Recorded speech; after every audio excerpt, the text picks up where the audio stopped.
during this pandemic period and time. First of all, let me tell you a few details about how this is going to work on the beginning. So this event, as you can see, is about to be recorded. So if you mind being recorded with your video on this event, you are free to turn off your camera. In that case, your picture won't show up on our final video and on the screen. Please have in mind that during this event, we are going to take several screenshots of the event, so we can actually announce and publish the news about the event afterwards on our website. And also during our introductory speech with our today's guest, you are free and welcome and advised to use the Zoom group chat on your right side of the screen to write your answers that you actually have. You can write them either on English or on our local languages. It doesn't actually matter. So it is kind of a request before you let you in to the discussion, and before you're officially provided with the opportunity to ask that question in person by yourself. Sorry. Of course, you are going to be invited to ask the question on English language, as this is event organized for the ones with a basic knowledge of English language.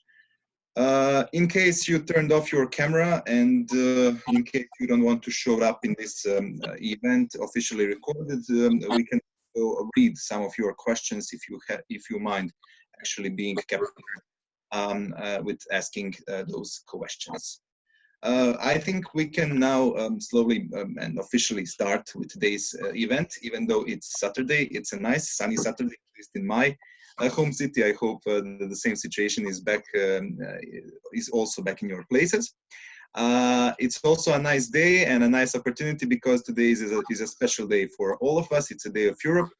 And it's a great honor and privilege to have together with us here His Excellency Reinout Vos, Ambassador of Kingdom of Netherlands in Bosnia and Hercegovina. Your Excellency, thank you so much for accepting our invitation and welcome aboard. Thank you. And let me say it's also, do you hear me? Yeah. Yeah. It's also a privilege for me. I'm always happy to meet the young people of Bosnia and Herzegovina, and it's always a very refreshing experience to hear from the ground what the questions are, what the feelings are, what the concerns are. So happy to be here. Yeah, I can give a short introduction. Just give me is it political? Is it society? Is it Corona? Yeah, for the beginning, we have also several questions, so we can make it whatever you like, as a kind of mini talk show, let's say. Yeah. That way. So first of all, what we are on the beginning interested to know a bit more and to hear from your side. How would you actually describe and what would you say? What it feels like to be an ambassador, especially in our country? How do you see Bosnia and Herzegovina as a foreign ambassador in this country? Yeah. Well, let me first stress that for me, Bosnia and Herzegovina is I would say by far my best posting. This is a very rewarding country in many respects. Of course, nature is amazingly beautiful. I'm enjoying it every day now because I have to work from home. Normally, I like to walk to my embassy, but I can no longer. So I just every day I go out into the hills and make walks. You have no idea, and what a beautiful country you live. It's fantastic. And secondly, the people. Of course we will end with the dark part of this country, which is politics. If you wouldn't know the people, you might think this is a complicated country. But we know the people because Bosnians live all over the world. And the general experience of all countries in this world is that Bosnians are by far the best migrants ever. They are so successful, they are so competent, they are so hardworking, they're so eager to learn. all of you here this afternoon have learned English. I'm quite sure that you will have most of you have foreign experience. You know the world,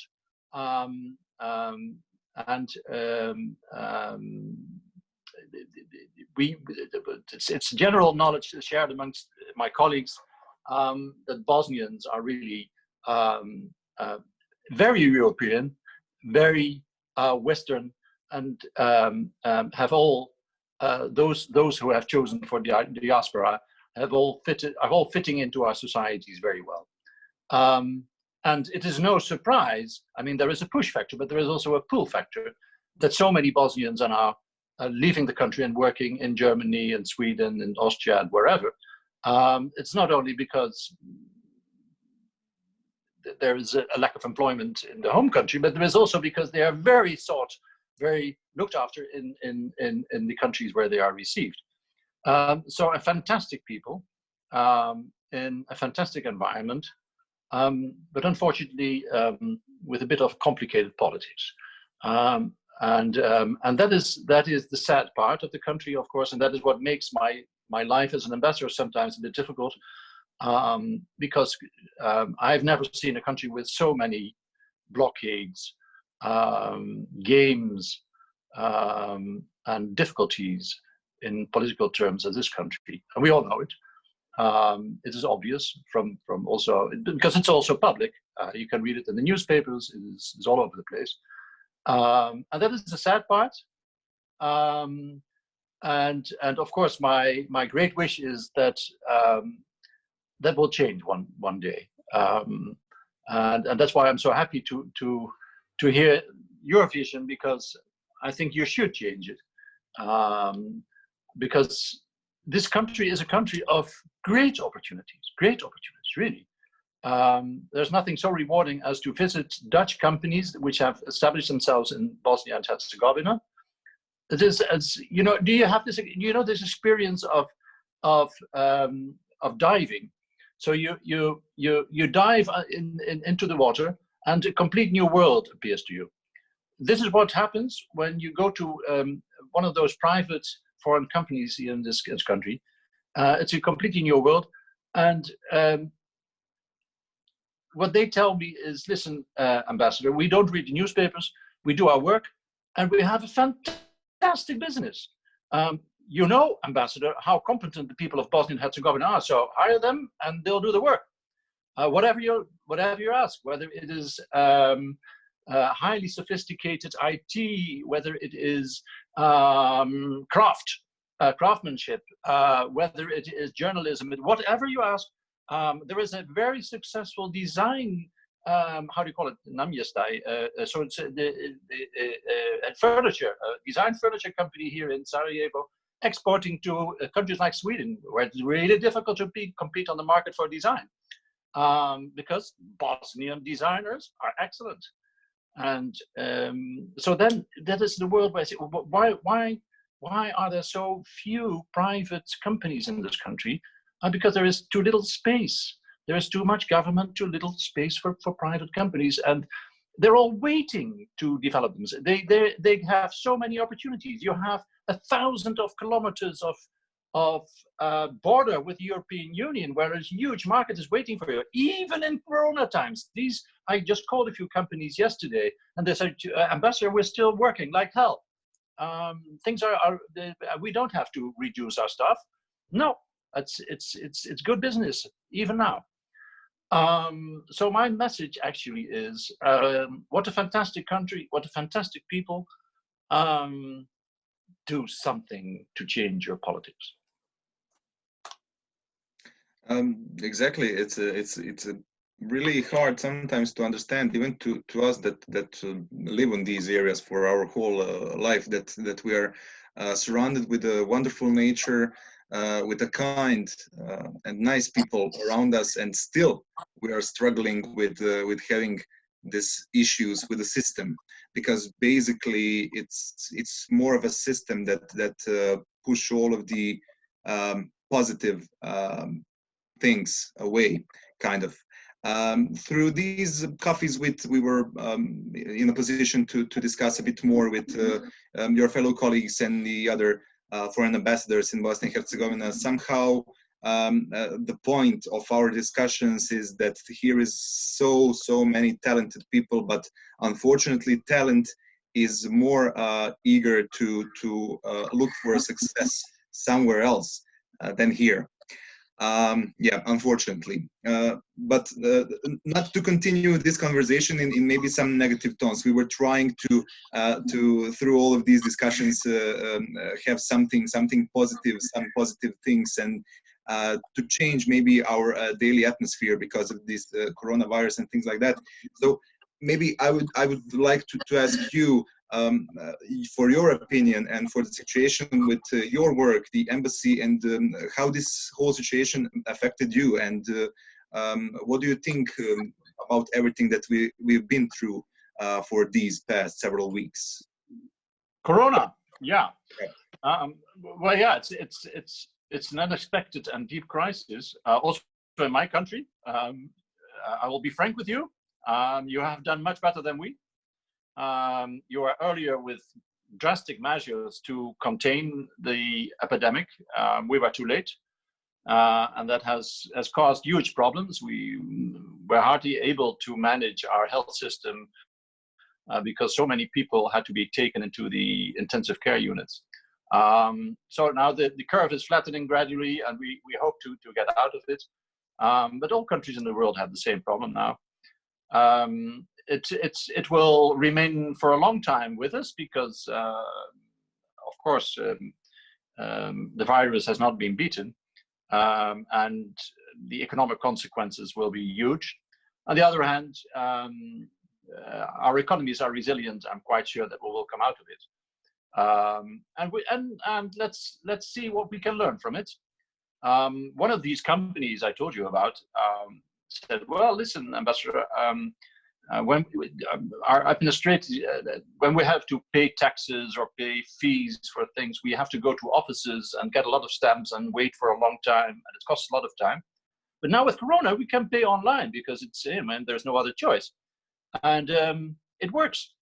So it's a very it's a jump in efficiency, so there are a lot of things. Also, my own staff was not used to working at home. Nobody ever worked at home, but now we all have to work at home, and I can assure you, some get mad because you have to survive with your own children and what have you, dogs.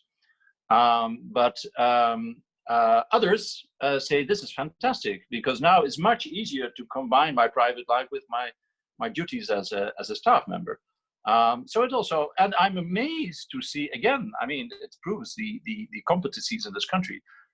From one day to the other, the schools in this system and also the universities changed from live presentation, from live schooling to homeschooling, and that is going quite well. So this is also things we can learn.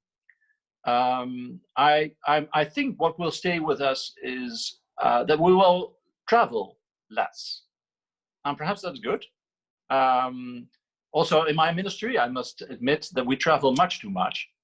You can do a lot, like what we are doing now. It saves time. Of course, you miss this personal human element that you cannot meet physically. But there is a lot we can do without traveling, and I'm quite sure that will change as well.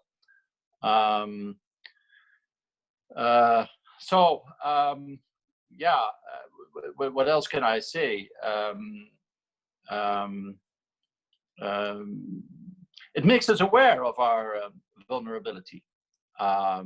Suddenly, a virus can come up and change our lives. But also the good things I see, this is also the fabric of this society is so fantastic. When I look at my own people, again, they are at home. They have to take care of their children who cannot leave the apartment. I mean, mind you, I wouldn't like to do that, to keep my children for 24 hours a day in the apartment while they're used to playing košarka all day.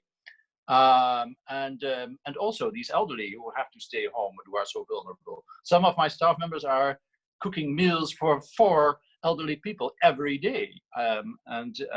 What I see around me is how resilient this society is, because there is the government, but there is also these self-help organizations, all these people who on a daily basis bring meals to other people, who care for other people. That is fantastic to see. So that is the big takeaway, the big gain, what I'm seeing around me.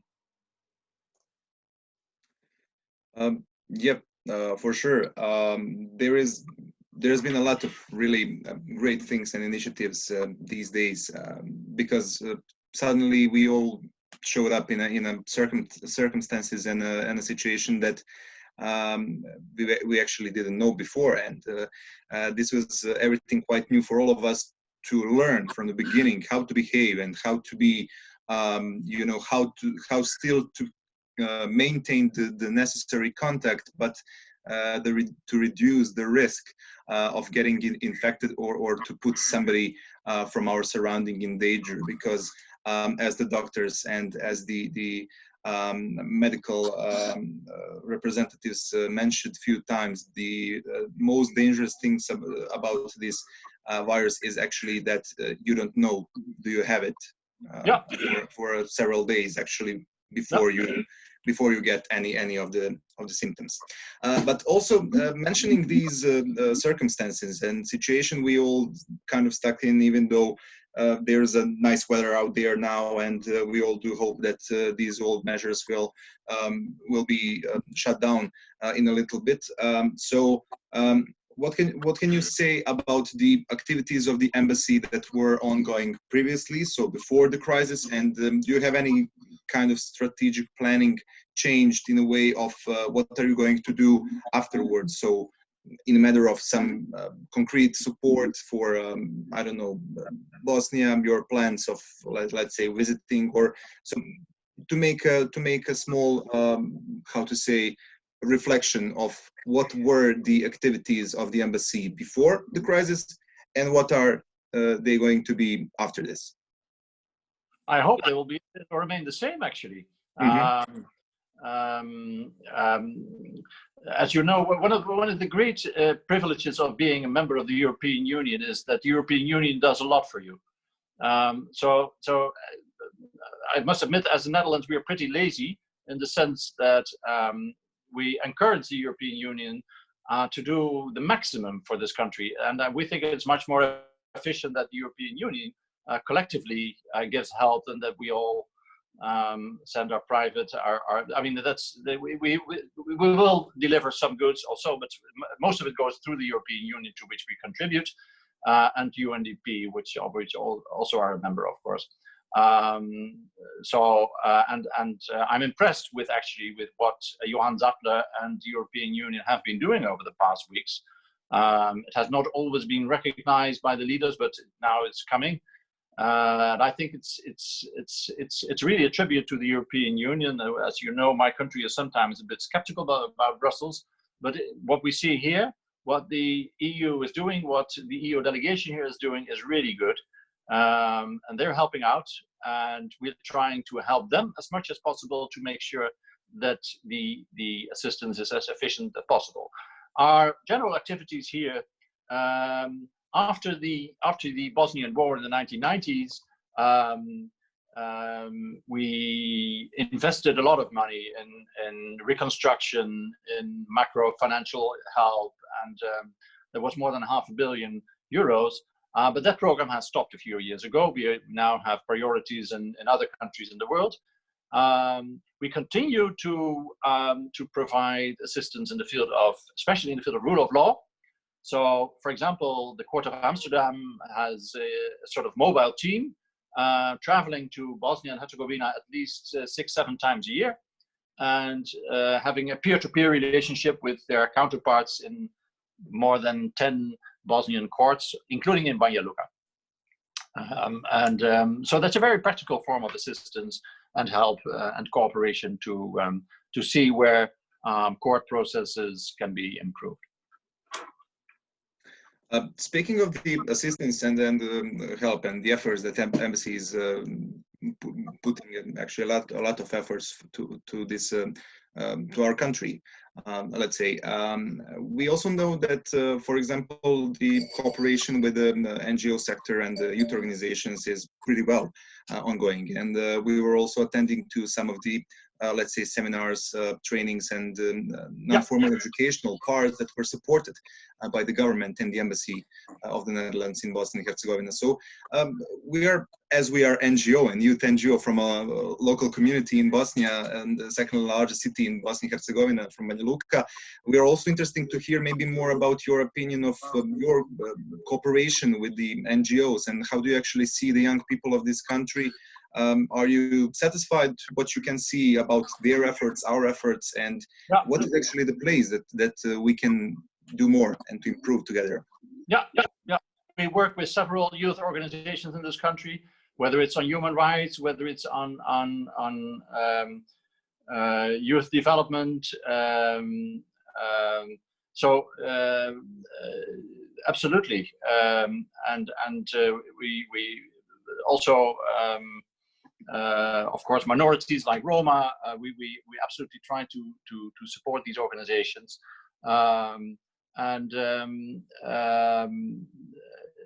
we very much think that these organizations and the youth of that they represent have the future, and that it is so important that these NGOs have their space, keep their space, and keep their independence.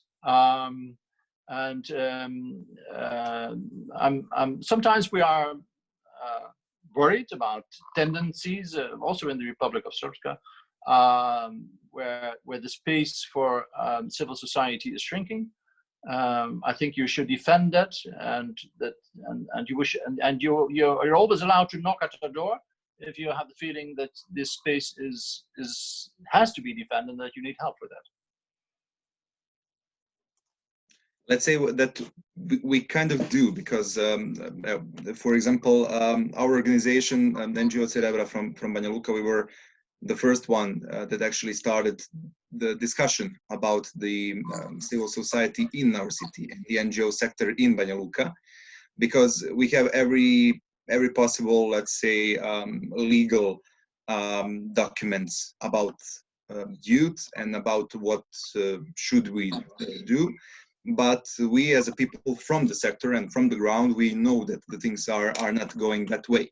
And it is really hard to keep the independence, especially in all of these circumstances when you have authorities, governments on each level in this country that doesn't actually really recognize what is your value for the development of democracy, for the development of human rights, for the development of the voice that we are representing, because kind of we are representing the voice of the people from the ground that sometimes institutions are not able to hear on a proper way.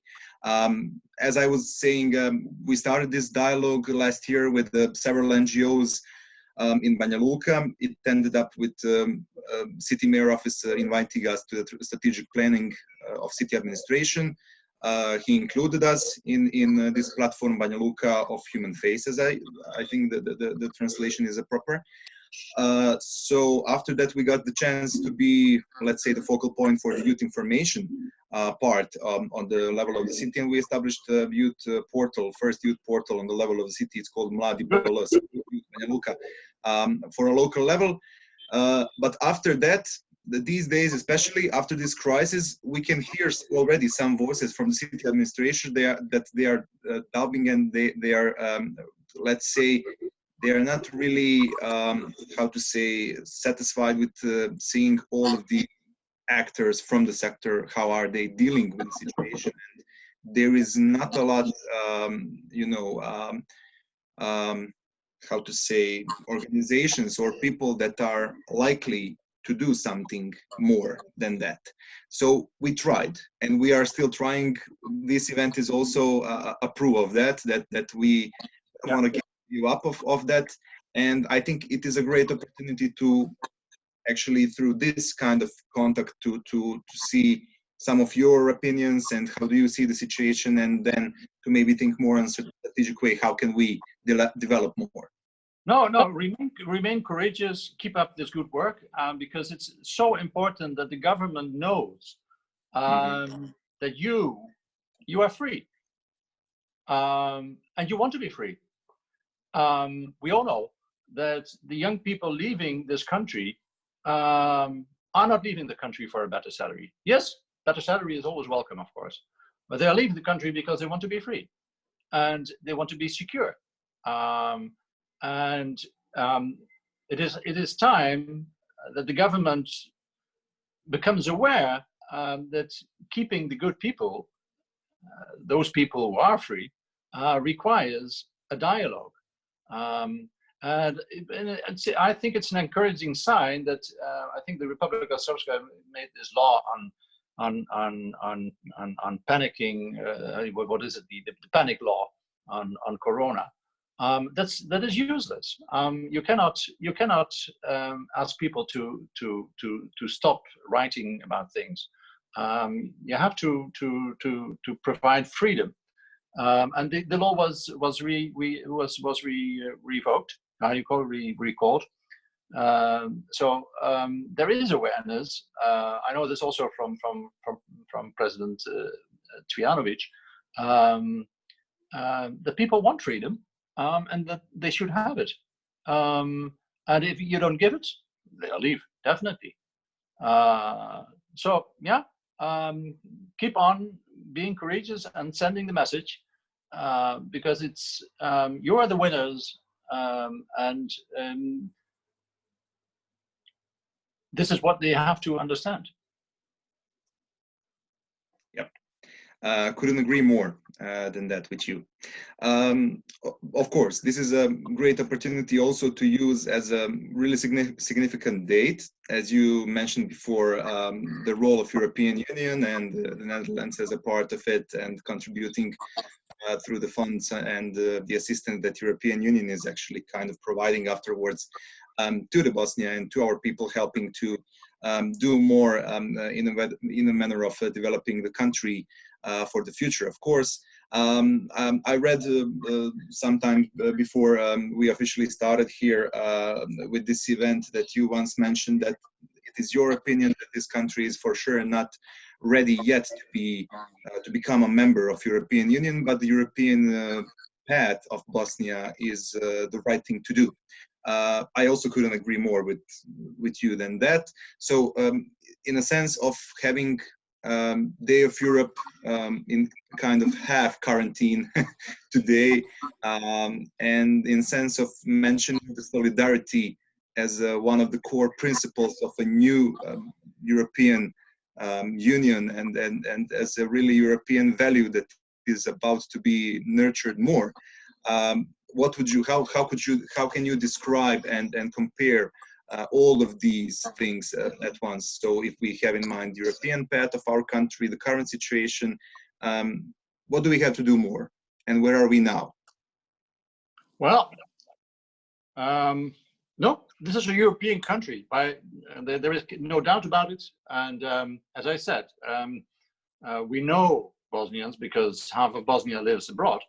And you have a European mentality, you have a European ambition. So there is no doubt about that. Your future is in Europe. But it requires homework. And we all know what the homework is. It is written down in a report called The Opinion. It was published last year by the Commission. And it clearly gives the path towards Brussels. It is a package of homework which many politicians find very difficult to swallow, but it is necessary. It's about rule of law, it's about fundamental rights, it's about the functionality of the state. You need it. Public administration reform, which means that if people like you are looking for a job, there should be a application procedure which is fair and open and transparent, and a lot more. 14 priorities, take them at hand, do them, and within a few years, you can be much further. But what I see is that this homework is put aside, and well, we know what happens with pupils who put their homework aside. So I'm encouraged that last week there was a breakthrough in the presidency, and now the foreign priorities are on the agenda, which is good. But of course, as the British would say, the proof of the pudding is in the eating, and it seems to be not an easy pudding to eat. Yeah, unfortunately. Through one of these events that we held before, I think we already mentioned that thing, that we actually have the bullet points, let's say, about what should we do, but they're not really, let's say, out in the public yet on a proper way. So the public can realize what they are and what are we about to do and what should we do as a people, as a nation, as a country to move on forward.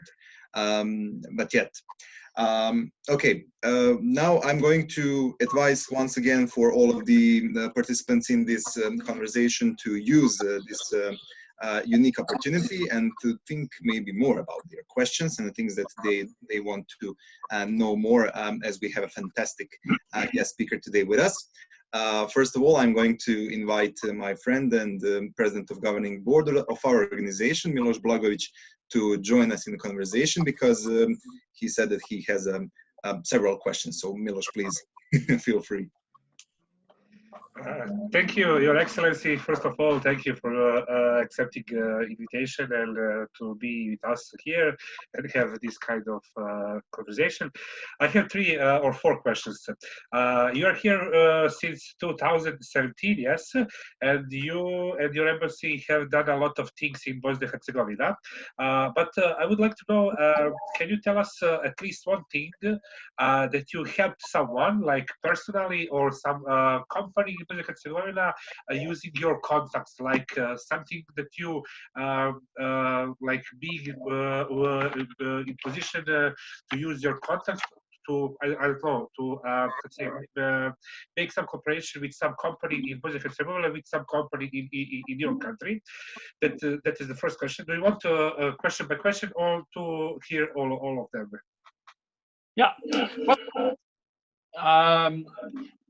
yes, we did quite a lot of work over the past years to connect Dutch companies to Bosnian companies. So a number of joint ventures have developed out of that program. Most of them very successful.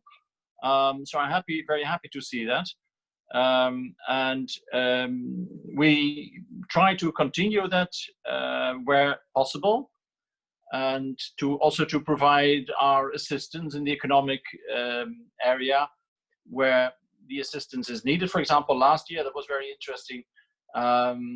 There was a Dutch expert, because you know that the Dutch agriculture is quite well known in the world.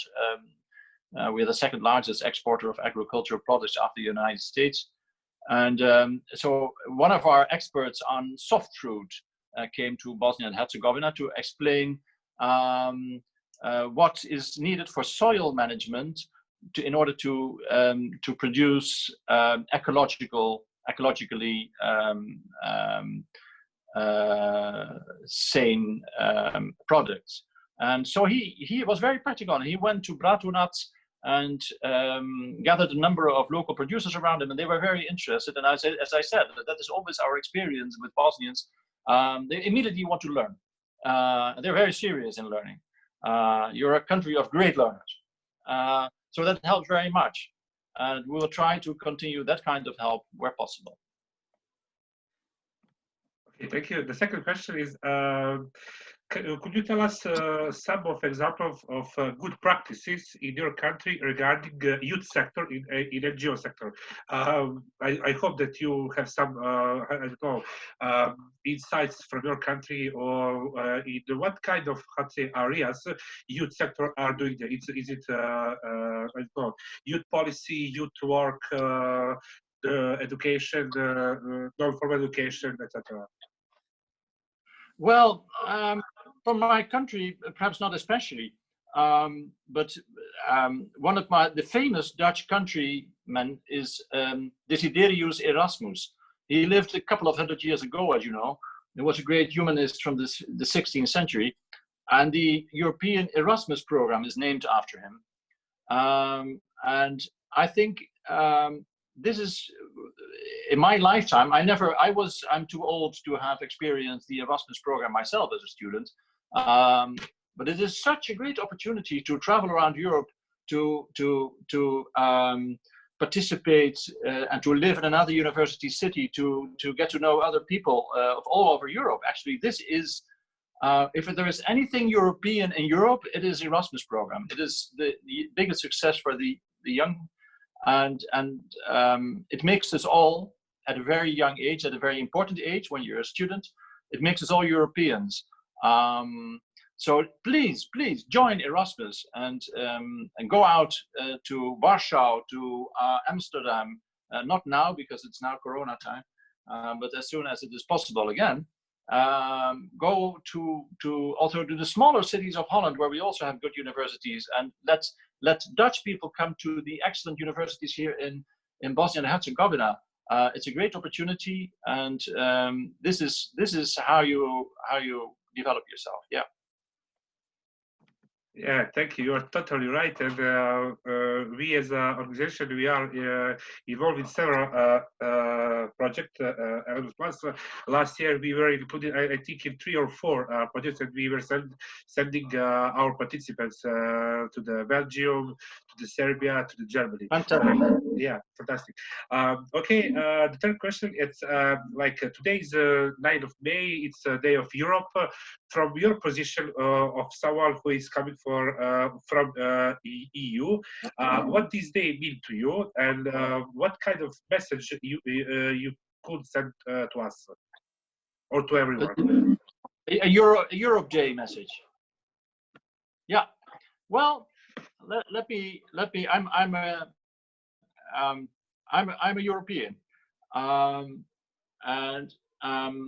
the basic message in the end of Europe is peace, and that sounds a bit soft, a bit dreamerish, but it is not. Europe was born out of the Second World War. The European Union was born out of the Second World War, and I mean, my father, who no longer lives, but he grew up in a time that European countries were fighting themselves. That is unthinkable now. And Europe is peace, and I'm very much aware that it is a fantastic instrument for peace, and perhaps the most successful peace projects ever in the world. So all those who are Eurosceptic, and in my country, unfortunately, many are, I always tell them that it remains an amazing success story. And it is part of our frustration that the Western Balkans, that are still the missing part in Europe, geographically, that it's still not at the level of what I say, of doing homework, so that we can integrate these countries into the European Union, because they must be part of the peace project, especially in the light of what happened in the 1990s. Thank you very much. And at the end, one more question from me. After you finish your mandate, are you going to stay in Bosnia and Herzegovina, or maybe in Balkan, or going somewhere to another country? And also connected with these questions, after you finish mandate, if someone new came to us, how you is going to explain Bosnia in few sentences to your successor? Because at the beginning you said that Bosnia is a very complex country. So how you is going to explain Bosnia in few sentences? Yeah. Well, I'm not going to explain the extremely complicated patterns of politics. He or she will have to find out him or herself. But I am going to say that he should meet people like you or she, because that is the promise of this country, and a great promise, and that it proves again that the people are the capital of this country, and the young people especially, and they prove that this country is part of Europe, and that whatever the amazing ability of the Bosnian political theater to cause blockades and problems, the people who are living in this country deserve our full support. And with their feet, they show that they love Europe, they want to be in Europe, they are in Europe, and that we should do everything that makes it possible. Thank you very much. And one fun fact, and maybe you know, maybe you don't know, that tulip, one of kind of or sort of tulip, it's called by our city, by the tulip city of. Oh, I didn't know. You have a Banja Luka tulip. Banja Luka, yes. Aha. Yeah. Okay, I have to find out. It's okay, a red and yellow tulip. Good. Color is yeah. Thank you.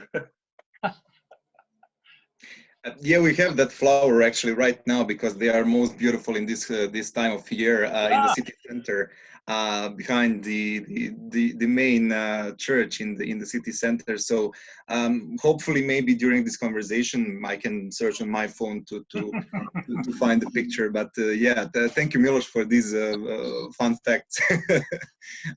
Yeah, and as I'm also inviting our other participants to raise their questions. And we don't want actually to make this conversation between Ambassador Miloš and Miloš, no. But also to include some of you as well to ask your questions or to actually say something that you think it is important for His Excellency to be more aware of.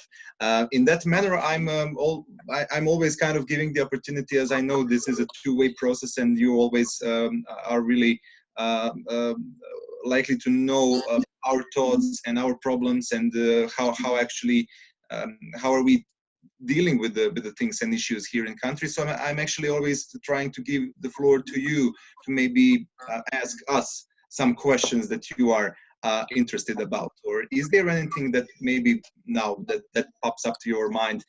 What would you be more interested to learn more and to think more about Bosnia or about young people here? Yeah, no, I cannot wait. Tell me what are your plans, what are your dreams, and what are your concerns, especially in a Corona time, of course. But let's hope that is over in some time. Are you going? Many people of your age consider to leave. Are you going to stay? What would you like if you leave? Where would you go? Yeah, tell me. If there are any volunteers, please feel free to raise the hand or to raise the voice. We would give the floor to you, of course. I may start until we're waiting for somebody. Yes, for example, I was, as Miloš mentioned, we are kind of really active in the Erasmus Plus program, trying to use as many opportunities as we have. For example, maybe that this is kind of obstacle for all of us because Bosnia and Herzegovina is still not the program by the partner country in Erasmus Plus program. So we don't have actually several deadlines. We don't have the opportunity to be the lead organization on projects in key activities 1 and 2 and 3. And we only have a one deadline that is in the early beginning of the year, where we can actually be the lead applicant. But of course, we have a chance, thanking to the other, let's say, countries, Serbia, Macedonia, that went from to program countries. So if they have, or if the organizations are about to apply, we are about to establish the connection, so we can be the partners on their projects. So that's the kind of that we are establishing the connection and cooperation more and more. I was in a position to be abroad. I was in 2018 on a work and travel program in the United States. Yeah, for several months out there, and some of my friends actually stayed there illegally, fortunately, because their visa expired. But that's kind of that was their chance, let's say, for the future. They were thinking that on that way they are going to provide some extra money, and in any case, if they are being deported and sent back to this country, they are going to have enough money to, let's say, survive for several more years here after they back. So far, since we left United States, they are still there illegally, as I mentioned, but we don't know. I mean, nobody knows if somebody, you know, called the customs service or police. They are in a kind of not a real danger, because the worst thing that they can actually experience is to be deported and to be abandoned of entering the United States, let's say, for life.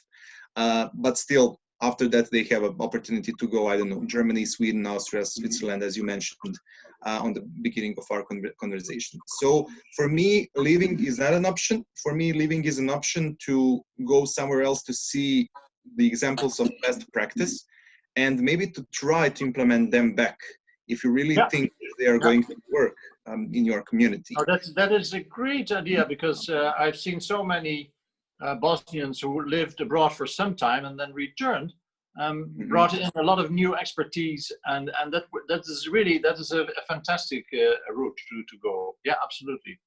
Yeah. So I really hope, and through my work here with the young people in my city and in country, I'm also always trying to explain them how they should be aware of a world around them, and that they should experience more of the opportunities they have nowadays on their disposal to go abroad, to see how things are functioning somewhere else, and then to come back to think how they can actually implement them in their own society. Going abroad for education, for sure, always.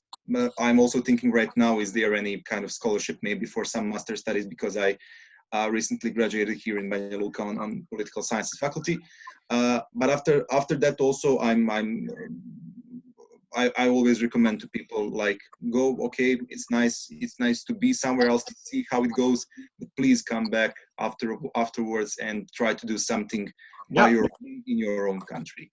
So basically that's kind of my way of thinking and my kind of concerns right now. But not to take too long of this conversation. In the meantime, this was a great opportunity to maybe encourage some of the participants more to ask the questions here. So I'm going to invite Amel first to in the conversation and to ask the question. Well, hello everyone, and allow me to greet His Excellency with Goedendag. Oh, you speak Dutch? How come? No, I do not. I'm learning still. So, and happy Europe Day, happy Victory Day, and happy Amsterdam Liberation Day a few days ago, right? Thank you. Yeah. So my question is a bit kind of more practical. I would say it's about the consular department of the Embassy of the Netherlands in Sarajevo, and since it's closed currently, and I am, for example, I am gonna go study in Amsterdam this year. Do you know when the consular department will be open, and how everything with visas and permits is gonna go in the next few months? Well, one misunderstanding is that we're not closed. We work from home. But we work, and also our consular department just works, but from home. So the consular services, the physical consular services are closed. So it's a bit difficult now to extend the visa, for example. But you can approach us, write us an email, call, and ask for all the necessary information. The lady in charge will answer your questions. That is not a problem. As you cannot travel, probably you can wait for it is the documents themselves are not so urgent at the moment, but you can prepare for it and give us a call, no problem. So please do. Dank je wel. Yeah. Well, you're making progress. Bedankt. Okay, such a nice opportunity to see and to hear even more of some other languages here. As this platform was actually kind of designed, and we were doing this on purpose to maybe do it more on English, so we encourage more people to practice it even more within this conversation. Thank you, Amel, so much for the question here. I have several more questions as well. Dragoš is here with us. He is not able to turn camera on PC, but if you are able to turn on your microphone, maybe you can ask the question here. Yeah, hello everyone. Okay. Yeah, thank you, Excellency, for being here. It's very appreciated. I had a question about the scholarships, and in particular, I wanted to ask you about the scholarship opportunities in the universities of Netherlands. Are there any accepted scholarships provided by the universities, perhaps the governmental ones, and so on?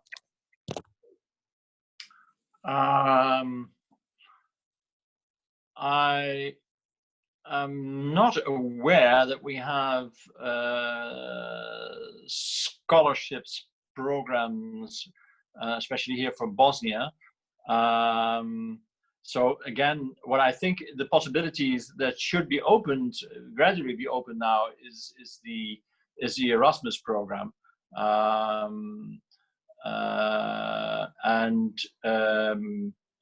in principle, all European member countries have, I think the students from European member countries have the right to study in the Netherlands. But unfortunately, that is not the case for countries outside the European Union, which are not yet a member state. So you have to wait for that for some time. But Erasmus will certainly open a number of opportunities. Okay, thank you. Okay, thank you so much. There's also a question from Marina Nikolic. Marina, if you can hear us. Yes, well, hello everyone. My question is, well, I'm interested in doing my master's studies in Netherlands, and I've seen that there are scholarship options by the universities. Master programs are mostly, as I've seen it, in English, which is amazing, but I'm interested because I've heard also that Dutch people are one of the best English speakers in the world. Is learning Dutch a requirement, like, well, maybe not for studying, but for living there and getting into a Dutch community and maybe being a part-time employee during studies? Thank you. No, Dutch is the national second language. Sorry, Dutch is of course a national language, but English is the second national language. We have the advantage of being a country just like Bosnia and Herzegovina, which is too small to have dubbing of American soap series. So our children grow up with English as a second language, watching television. And so the Dutch are fluent in English, almost all Dutch. And indeed, I think practically all the master studies in the Netherlands are now also, or only offered in English. It is, of course, very much appreciated, like Amel did, if you know a few words of Dutch. And my wife, who is a Dutch teacher, is now teaching Dutch to a couple of students at the university here in Sarajevo. They are very good in it. But no, you can manage without Dutch in Holland. That is no problem. Perfect. Thank you so much, Your Excellency. As we had several questions related to education and studying abroad in the Netherlands, I'm thinking about maybe we can consider sometimes in the future of having some kind of joint discussions or roundtables or program of introducing how to learn Dutch language or how to study abroad on a more successful way. Yeah, we can. Yeah, sure, perfect. Anastasia is also with us. Anastasia also has a question. Okay, thank you. Okay. Hello, everyone. Your Excellency, thank you for inviting me. So thank you for being here, and it's a pleasure to be with you again on our new talk. I will be brief. First, you asked us about our concerns and plans. I'm currently studying in Vienna, Bachelor Studies of Political Science. So my dreams and plans are always going in the direction that I would like to contribute to my country one day. So that's why I'm also here now, because I would like to stay connected in some way with the people from my country and what those young and active people do. And I'm really happy that I'm here. So that's some of my plans, I would say. And you are right, this expertise and experts coming to our country is very, very important. And this knowledge and this human capital is always rather important. But my concerns are always, of course, for example, I'm coming from a town which has it's in south of Bosnia and Hercegovina, and it has a huge agricultural capacity. However, people are not much interested in agriculture, and this is mostly unused. So that's a fortunate case. And my question would be, what is your main objective as ambassador of Netherlands in our country? And what do you think is your major obstacle? What do you think are your main obstacle as ambassador in our country? Thank you. Yeah, yeah, good question. First, you mentioned the agricultural potential of this country. I think you're right. It is underused. There is a lot of potential, especially since eco products are very much in demand in Europe, and this country is eco by itself.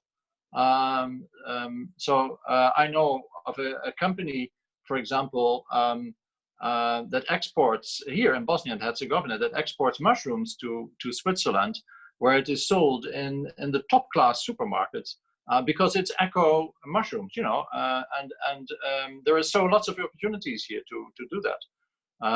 So yes, that should be developed. What is my aim? Well, I have a difficult position as an ambassador in that sense, that the perception is sometimes that Europe, and my country is part of that, is not very eager to allow new countries like the Western Balkan countries into the European Union, and that is a misunderstanding. We all know. Look at the map. That the countries of the Western Balkans are part of Europe and should become part of our family one day.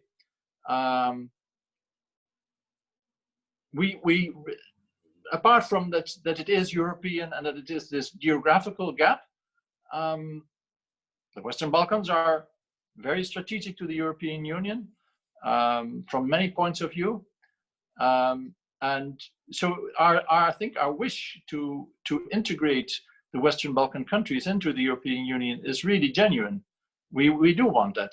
And here comes my obstacle.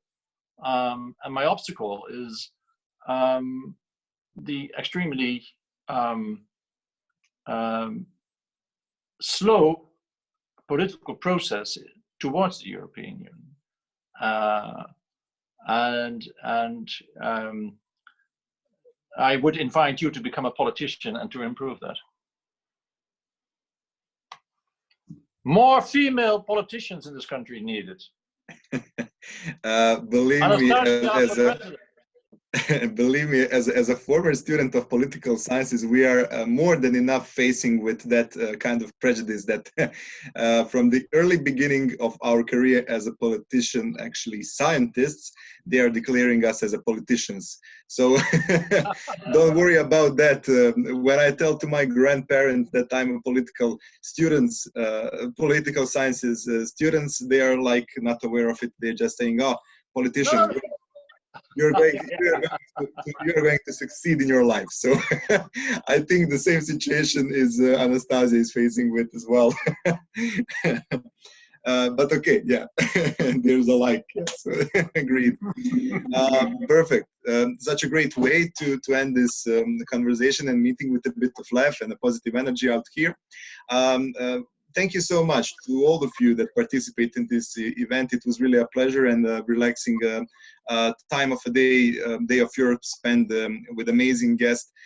Your Excellency, it was really a pleasure for us in Cerebra of having you as a guest speaker out here.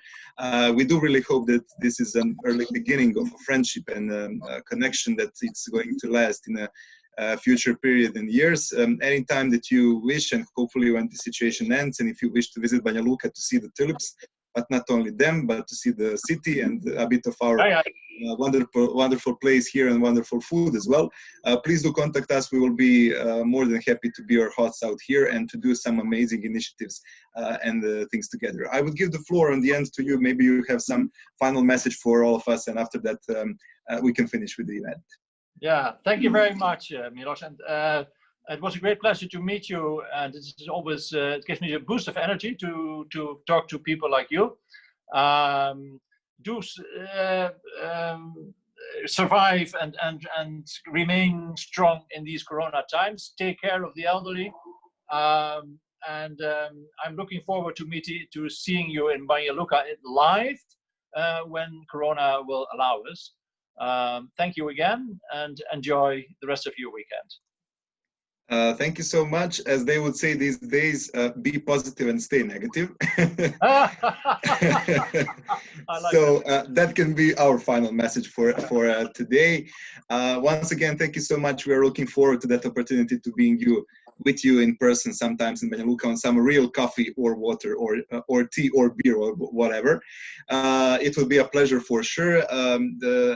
Thank you again for all the participants. This was our 9th, I think, edition of Coffee with Online Events and Platform of a free communication with foreign representatives and ambassadors to Bosnia and Herzegovina. It was a pleasure having you here. Thank you all for your questions and concerns. It was a great day. I wish you all a happy day of Europe once again and a victory day. I hope that you are going to be with us for some more announcements and more events that we are going to deliver in the next few days. Please do follow us on our social networks, Cerebra NGO, on Instagram, Facebook, Twitter, LinkedIn, YouTube, etc. We also do have our website, and we do have a web platform called mladima.com. It is a unique opportunity for all of us. If you have any kind of information for young people, please do share them with us, and we'll be happy to public that on our platforms and to spread the word forward on.